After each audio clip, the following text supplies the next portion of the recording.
بقول لك ايه يا بت انت وهي، العبوا كده وما تعملوش دوشه عشان اخوكم لسه نايم. ماشي. ما خلي سندس تيجي تلعب معايا. في ايه يا سندس؟ اما تروحي تلعبي مع سنابل. ومال يا بنتك دي؟ في ايه التكشيره اللي على وشك دي؟ فكيها كده. يما انا مش عايزه العب ولا عايزه اتنيل عشان انت نكديه. خلاص بكر، تعبتوني وقلبتولي دماغي على الصبح.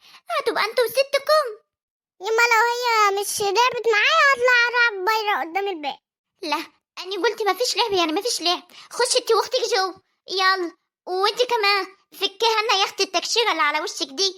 خلي ربنا يفكها علينا. خدي يا سنابل.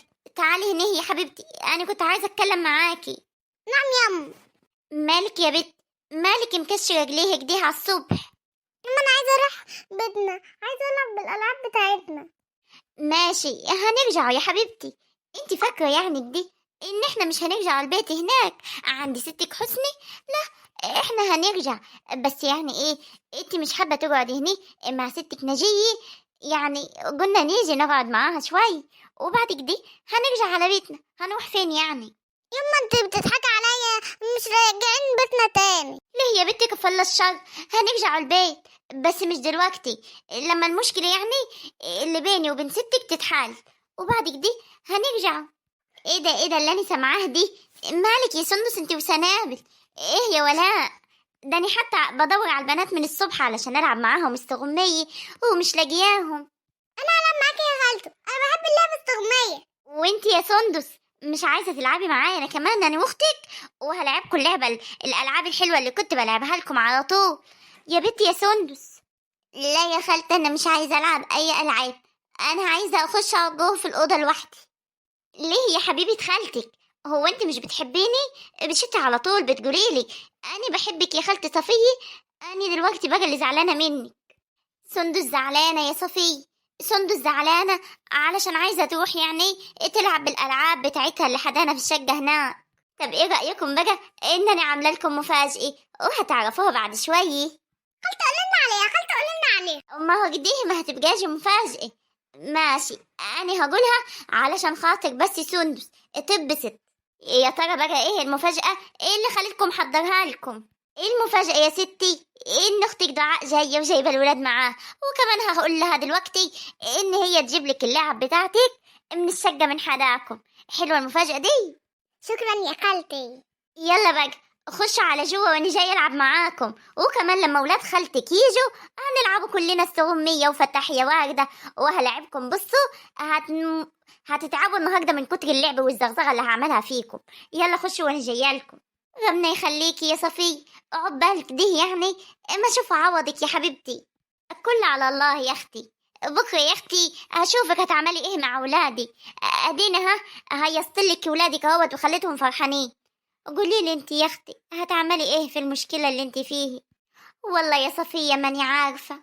اللي اسمها نوال دي عامله زي الايه المصيبه في قلب البيت دي. ربنا ابتلانا بيه. هنعمله ايه؟ اكيد يعني الشيخ دي ليه ماسكه وهنعرفها. بقول لك ايه يا ولاء، هو كل البيوت يعني كده، كل العائلات والناس المتجوزة على طول كده في مشاكل زيك انت واختي؟ لا يا بت، يعني كل بيت يعني ما بيخلاش من مشاكل. بس يعني الجواز برضو فيه حاجات جميلة. في ان انت هتعملي أسرة وكمان هتبقي انت ليكي أمر ونهية في البيت. وكمان لما تسمعي أولادك بيقولوا لك يا ماما دي بتحسي ان انتي الفرحة مش سايعاكي. لا لا، احنا سدينا نفسك عن الجواز ولا ايه يا اختي؟ ما تقلقيش يا صفية. لا يا بت، انت بكره ربنا هيبعتلك ايام حلو. ومش شرط يعني ان سلفة اخواتك نوال دي عاملة زي اندهيك دي ان انت برضه هيبقى في بيتك المشاكل دي. وكمان بالكلمة الحلوة تكسبي قلب اللي قدامك. يما ما اخواتي كويسين وطيبين، ليه على طولك دي حظهم فيه مشاكل وتعب وغل؟ اه والله يما انا مش عارفة اني واخواتك دي على طول حظنا قليلك دي. لا، ايه اللي انت بتقوليه ده يا ولاء؟ ده انت حتى متعلمة وعارفة ان كل واحد فيني واخد حقه 24 قراط. محدش واخد ازيد من التاني. بس وحد بياخده يعني صحة، وحد بياخده فلوس، وحد بياخده رزق أولاد، حد بياخده مثلا إنه يكون بني آدم طيب كده ومليح والناس كلها بتحبه.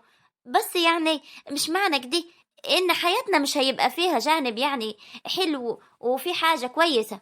انتوا فاهميني يا بنات ولا مش فاهميني؟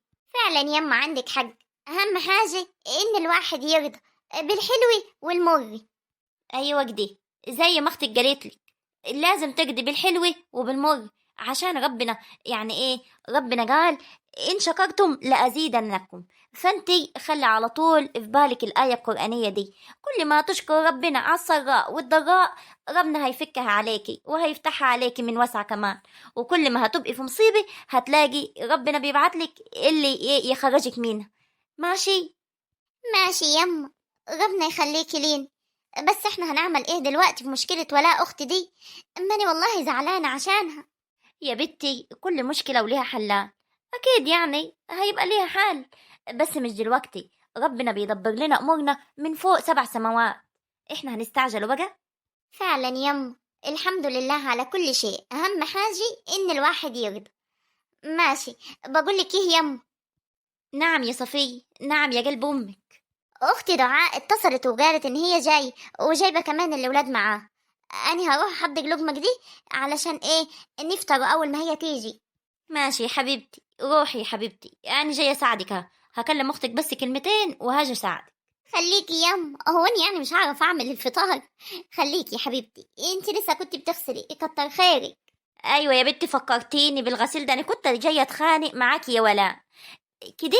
كده تاخدي بعضك وتمشي وتدبسيني في الغسيل لحالي، وانا اللي بقول يعني ان انت قاعده معايا هنيه اليومين دول هتساعديني. كمان يعني انت بعد العمايل الحلوة اللي انت عملتيها فيا الصبح دي، انت بتقولي انا اللي سبتك ومشيت؟ يا ستي، اني والله كنت راجعة تاني علشان اكمل معاك الغسيل، بس انت ما فهمتيش يعني.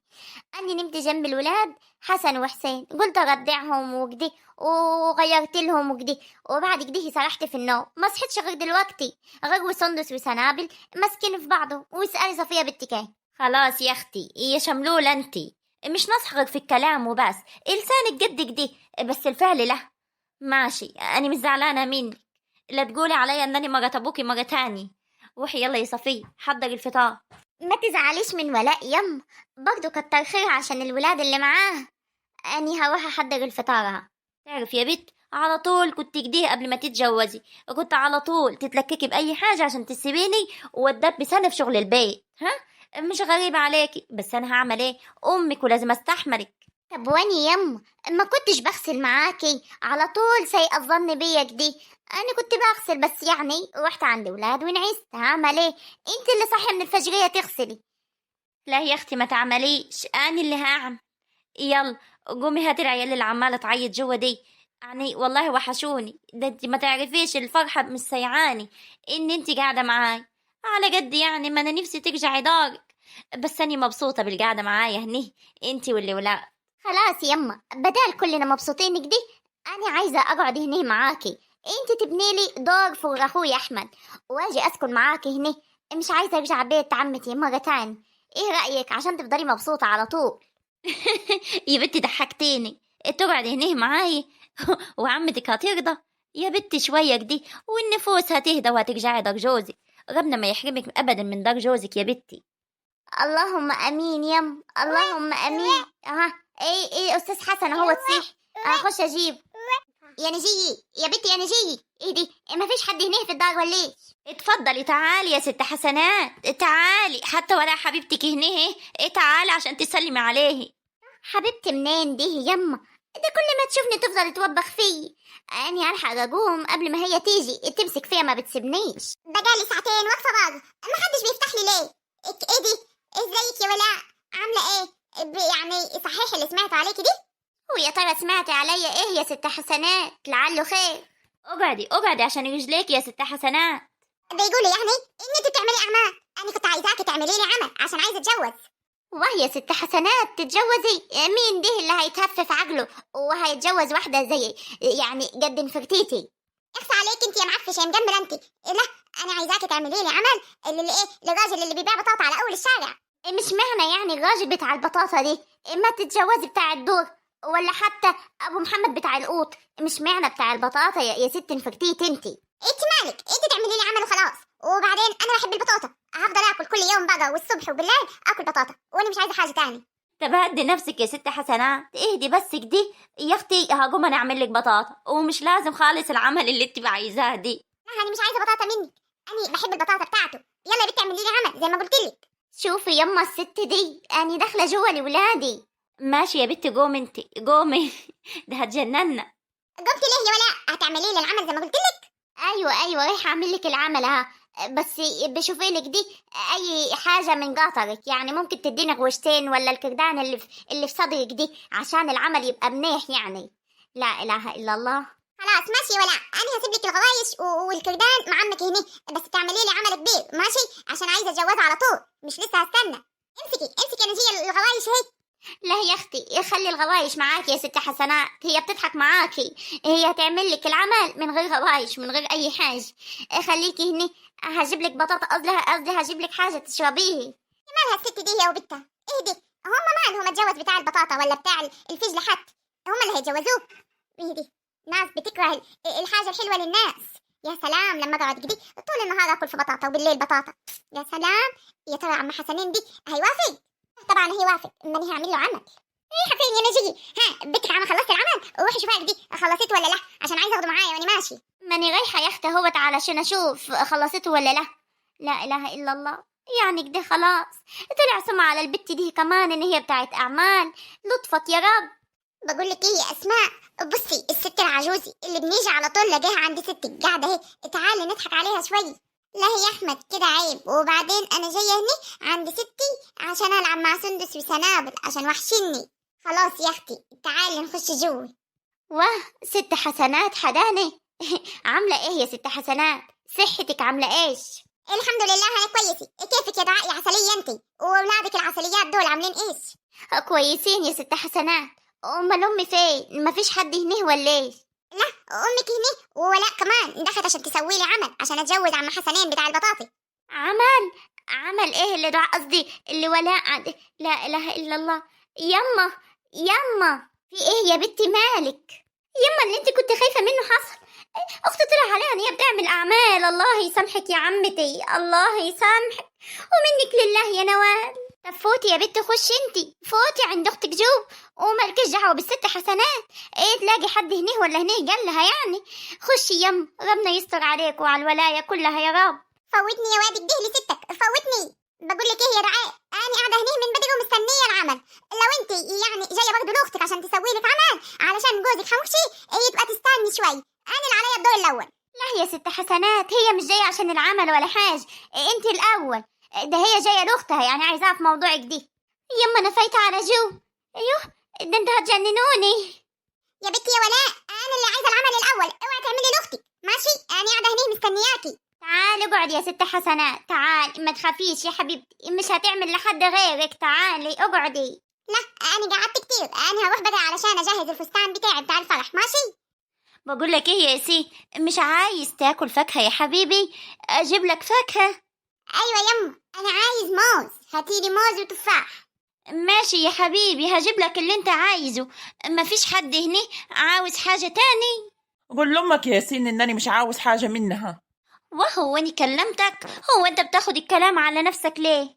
اكده ماشي، يعني باخد الكلام على روحي يعني ماشي. شفت بقى يا ياسين ان انت غالي عليا ازاي؟ جبت لك الفاكهه اللي انت بتحبها، وكمان جبت لك بطيخ. أنا ما بحبش البطيخ يا ياسين، خلاص ما بقتش بحبه. يابا هو انا سجلتك ما تاكلش بطيخ؟ انا هاكل، هاتي يما الطبق يما. الحق عليا انا يا ياسين انني عارفه ان انت بتحب البطيخ، عشان كده جبت لك بطيخ. اصلا جايباه من عند دار ابويا النهارده، رحت وزرتهم وادوني كرتونه الفاكهه دي كلها، علشان كده قطعت لك البطيخ اللي انت بتحبه يا ياسين. ماشي يما، ما تجيب البطيخ خليني اكله. اصبر يا ياسين علشان بنصالح ابوك، اصبر عليا شويه يا حبيبي. البطيخ قدامك اها، قوم وخد اللي انت عايزه. ما فيش مكان يعني تقعدي فيه غير هنا يعني؟ خلاص ضاقت بيك الجوكنة كلها. ايه يابا هتاكل معايا بطيخ؟ وانا اعمل لك ايه؟ انا بحب اقعد هنا، انت اللي قعدت في مكاني من الاول. أنا اللي قعدت مكانك ولا أنت بتتلككي؟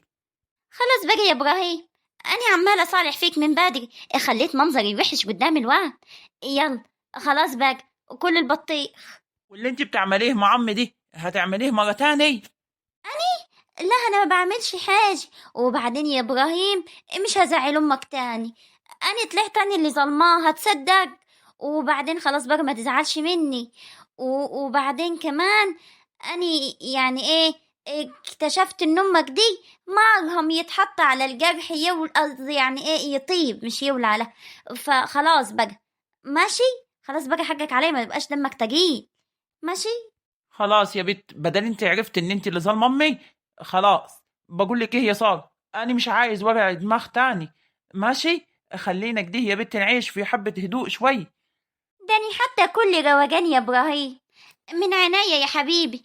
بس انا كنت عايزه اطلب منك طلب جد كده، صغنن جد كده. عينيا الاتنين ليك يا سارة.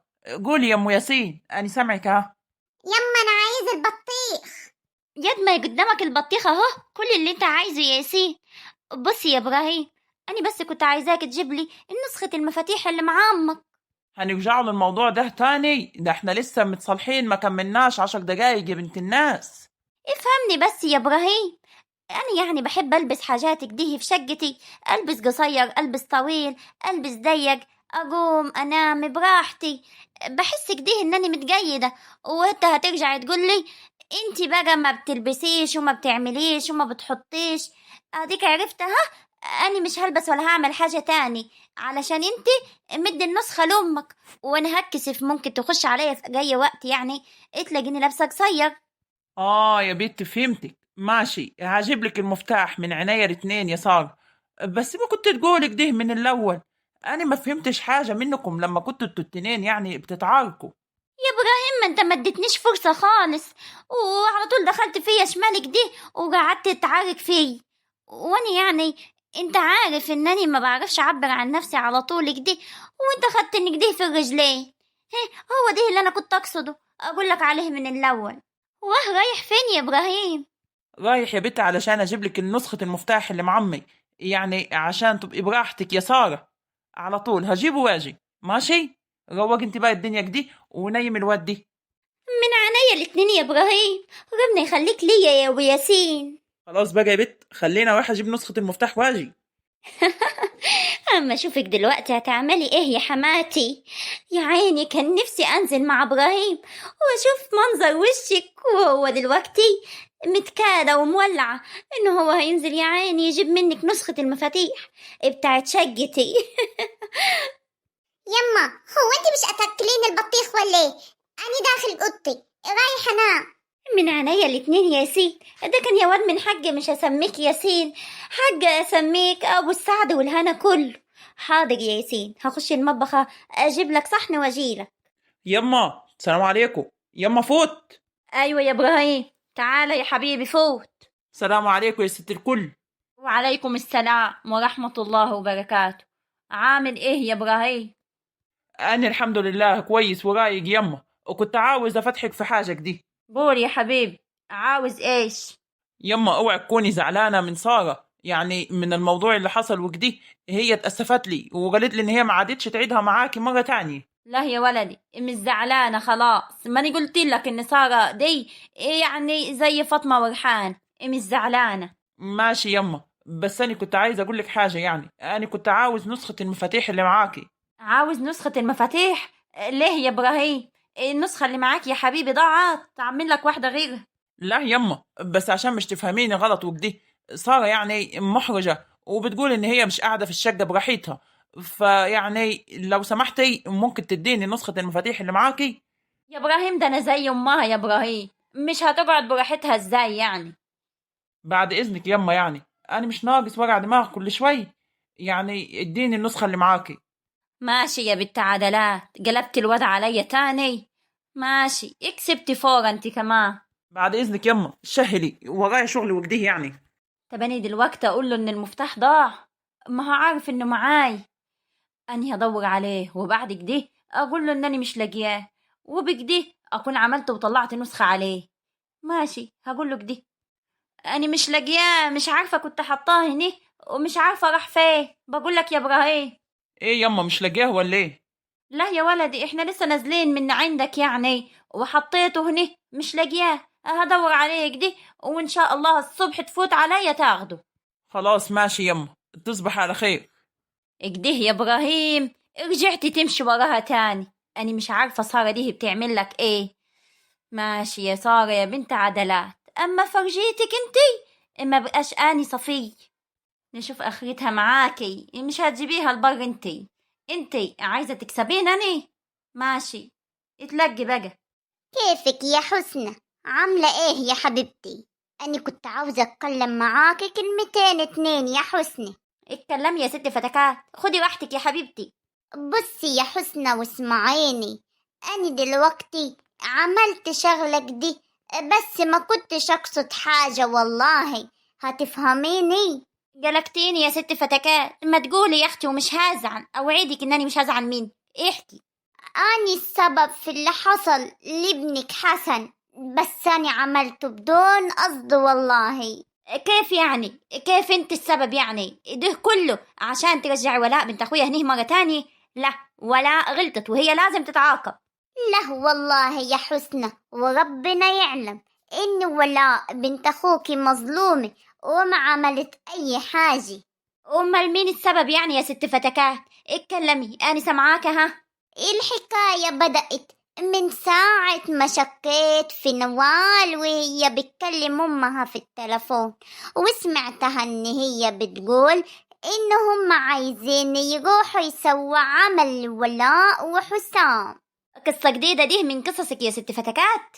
لا والله يا حسنى، ربنا يعلم إني بقول الحقيقة، ولو عايزة دليل هجيب لك الدليل، بس تصبري عليا وتسمعي بقية الحكاية. قولي يا ست فتكات، دي الحكاية دي عايزة قاعدة، اديني قعدتلك. أول حاجة لازم تعرفيها يا حسن إني دلوقتي أني رحت ورا نوال. لا استغفر الله العظيم، أني رحت ورا أمها ونوال وكمان أختها عايشة، كانوا رايحين عند شيخ. الشيخ دي عمل لهم العمل، ما قلناش حاجة، بس أنا دخلت ورا يعني أم نوال وقلت له على اسم نوال وحسن، بس أنا ما كنتش أقصد حاجة والله. كل اللي أقصده إن أدوق نوال من اللي كانت عايزة تعمله في ولاء، فهمتي؟ امال هي دي الحكاية يا ست فتكات؟ ايه اللي مسكتك لحد دلوقتي؟ ليه ما اتكلمتيش وقلتي؟ ما انت ما كنتش هتصدقيني يا حسني، وبعدين كمان ما كنتش أعرف إن الموضوع هيكبر للدرجة دي، بس كده. وكمان الشيخ شمحضر دي نصاب، كان جوزي واسمه منصور والمركز بيدور عليه. تعرف يا ست فتكات، الموضوع اللي انت بتقولي عليه دي لو مش طلع حقيقي تبقى مقاطعة بيني وبين. يا ست بقطعيني، إلا إني واثقة ومتأكدة من كل الحاجة اللي بقولك عليه، ولو مش مصدقة خليكي واقفة بعيد واسمعيني أنا والشيخ شمحضر وإحنا بنتكلموا، وهو هيجر وهيقول على كل حاجة. ماشي عشان بس يطمن قلبي. اني هشوفك وانت بتكلم الشيخ شماحت. والله لو الموضوع ده طلع بجد لا هنفك العمل اللي كانت ام نوال عاملاه لحسن، وكمان هخلي حسن يطلق نوال. ايه ما فيهاش كلام ده وش عشان تحرم بقى من اللي بتعمله فين. ماشي، بس أنا عايزة أقولك حاجة، السر دي بيني وبينك لحد ما تتأكدي بنفسك، وأنا بتكلم مع منصور اللي هو عامل نفسه شمحضر. خلاص يا اختي اتفقنا. نهايتك قربت يا نوال، بشوفي بقى انت هتعملي ايه في دار ابوكي وانت قاعدة جنب اخوكي واختك وامك خرابين البيوت دول.